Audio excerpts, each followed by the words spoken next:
जय श्री कृष्णा साथियों, क्या आप जानते हैं कि दुनिया की सबसे बड़ी समस्या क्या है?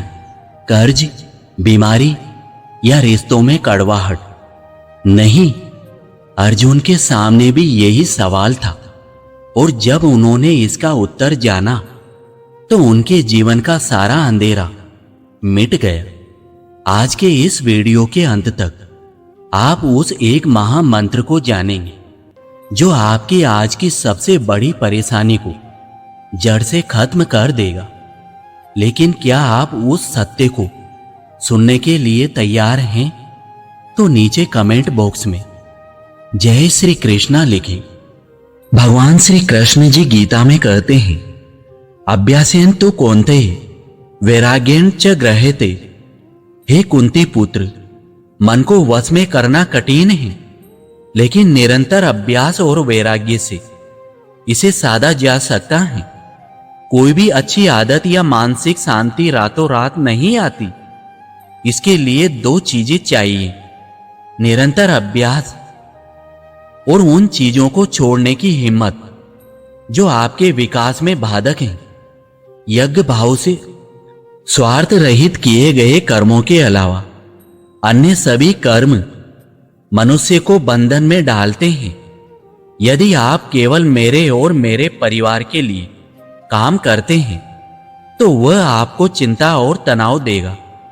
लेकिन जब आप अपने कार्य को समाज की सेवा या ईश्वर की पूजा मानकर करते हैं तो वही काम आपको मुक्त कर देगा।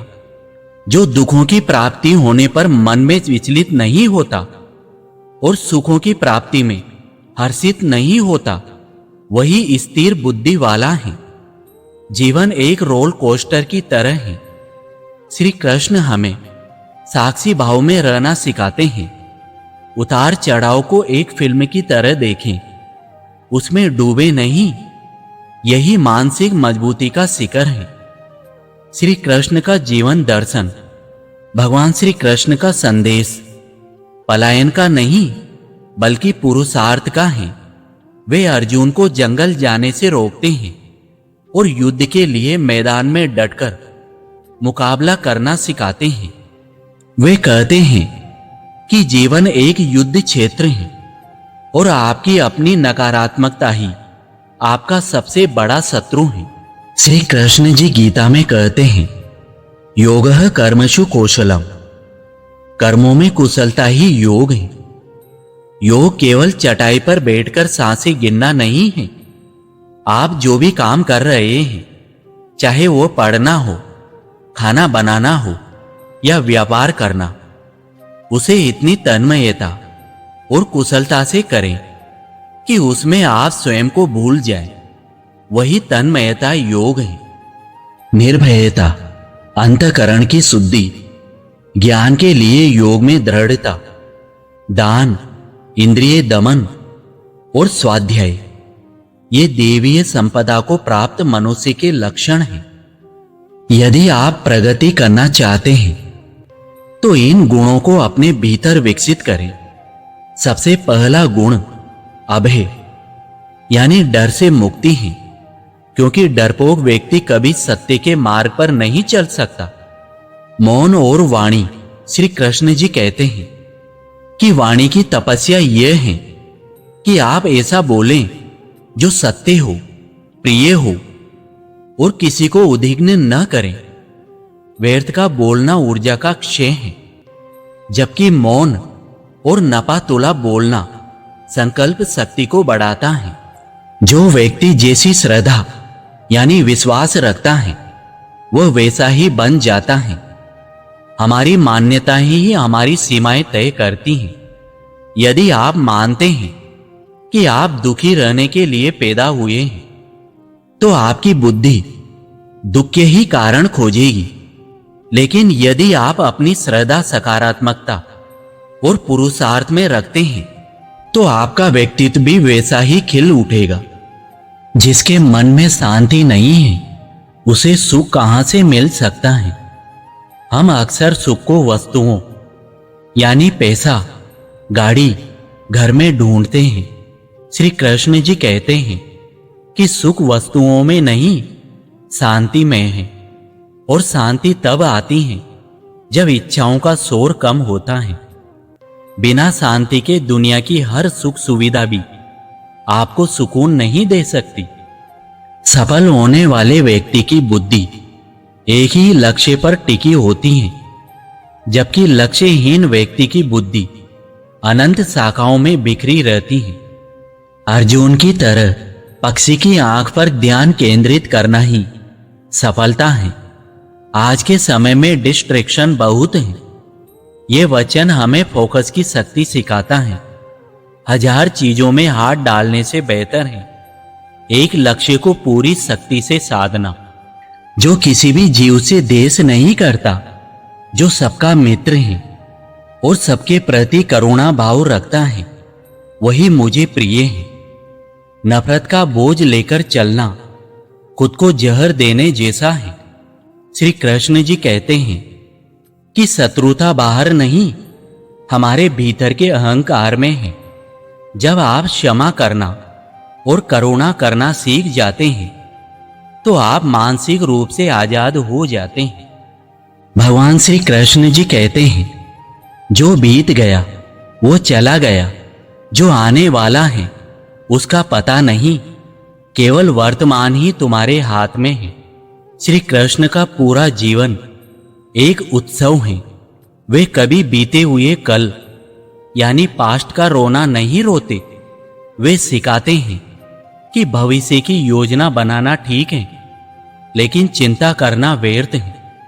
आज के कर्म ही कल का निर्माण करेंगे। भगवान श्री कृष्ण जी ने सुख को 3 श्रेणियों में बांटा है। विशेषकर सात्विक सुख के बारे में वे कहते हैं, वह सुख जो शुरू में विष यानी जहर जैसा लगे लेकिन परिणाम में अमृत जैसा हो, वही सात्विक सुख है। अनुशासन, सुबह जल्दी उठना, पढ़ाई करना या मेहनत करना शुरू में कष्टदायक लगता है, लेकिन इनका अंत सुखद होता है। इसके विपरीत जो शुरू में मीठा लगे और बाद में दुख दे, वो निम्न श्रेणी का सुख है। भगवान श्री कृष्ण जी अर्जुन से कहते हैं, जो मनुष्य दूसरों के सुख दुख को अपने ही सुख दुख के समान समझता है, वो परम योगी है। यह सहानुभूति का सबसे बड़ा पाठ है। यदि हम दूसरों को वो दर्द न दें जो हमें खुद के लिए पसंद नहीं, तो संसार के आधे झगड़े खत्म हो जाएंगे। भगवान श्री कृष्ण जी समझाते हैं कि हर मनुष्य 3 गुणों के अधीन है। सत्व यानी शुद्धता, रज यानी जुनून और तम यानी अंधकार। जीवन का लक्ष्य तम से रज की ओर बढ़ना और रज से सत्व की ओर जाना। अंततः हमें इन 3 गुणों से ऊपर उठकर गुणातीत बनना है, जहां कोई भी सांसारिक स्थिति हमें विचलित न कर सके। बदला नहीं, बदलाओ। श्री कृष्ण ने कभी किसी से व्यक्तिगत बदला लेने की बात नहीं कही। महाभारत का युद्ध भी प्रतिशोध के लिए नहीं, बल्कि धर्म की स्थापना के लिए था। वे सिखाते हैं कि जब आप सही के लिए लड़ते हैं तो आपके मन में घृणा नहीं, बल्कि कर्तव्य का भाव होना चाहिए। कर्म की गति अत्यंत गहन यानी रहस्यमयी है। इसे पूरी तरह समझना बुद्धिमानों के लिए भी कठिन है।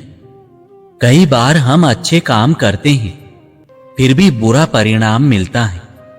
श्री कृष्ण हमें धैर्य सिखाते हैं। वे कहते हैं कि ब्रह्मांड का न्याय चक्र बहुत बड़ा है।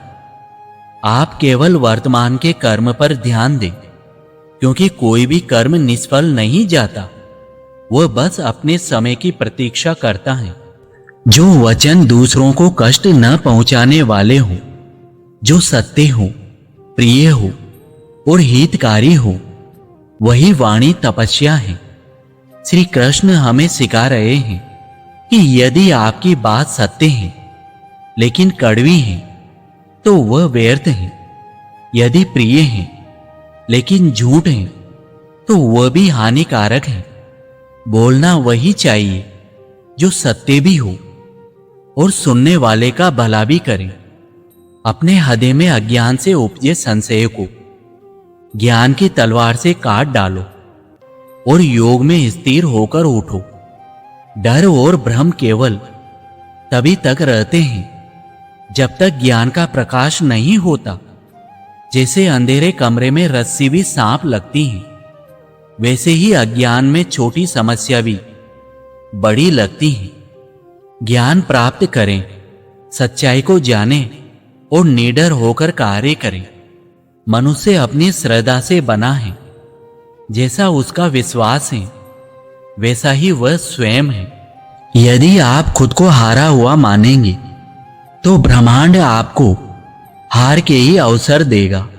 यदि आप अटूट विश्वास रखेंगे कि आप ईश्वर की संतान हैं और विजय होने के लिए बने हैं, तो आपकी पूरी ऊर्जा उस विश्वास को सच करने में लग जाएगी।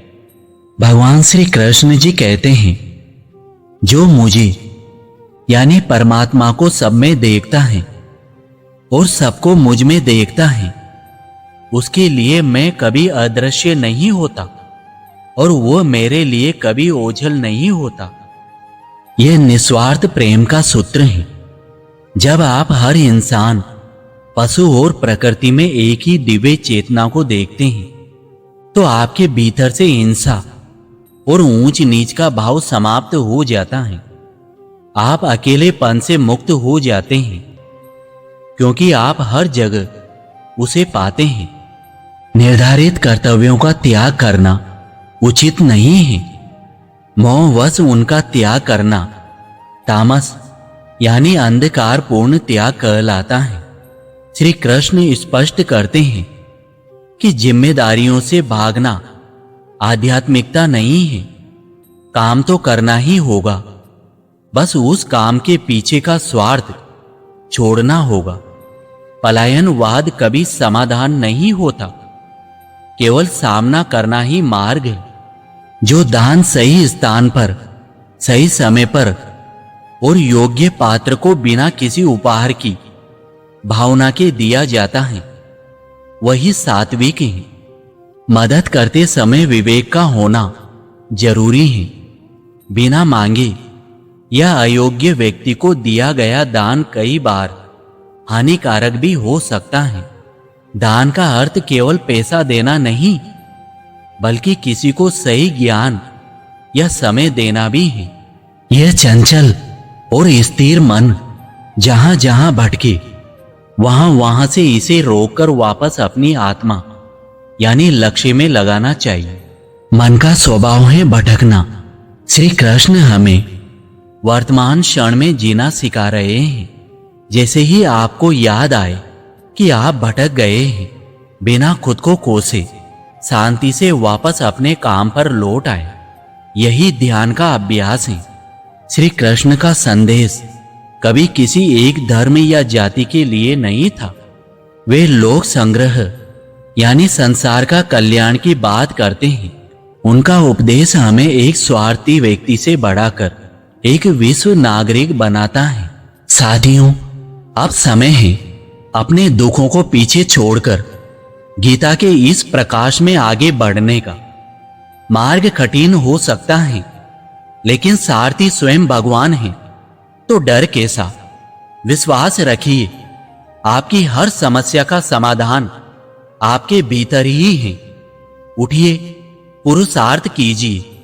आज का दिन आपके जीवन के बदलाव का पहला दिन हो सकता है। अगर इन दिव्य अनमोल विचारों ने आपके मन को छुआ है, तो कमेंट में जय श्री कृष्णा लिखें। वीडियो को लाइक करें और अपनों के साथ शेयर करें। ऐसे ही और आध्यात्मिक मार्गदर्शन के लिए कृष्ण संदेश चैनल को सब्सक्राइब जरूर करें। अपना ध्यान रखें, खुश रहें, स्वस्थ रहें और प्रभु पर विश्वास रखें। जय श्री कृष्णा।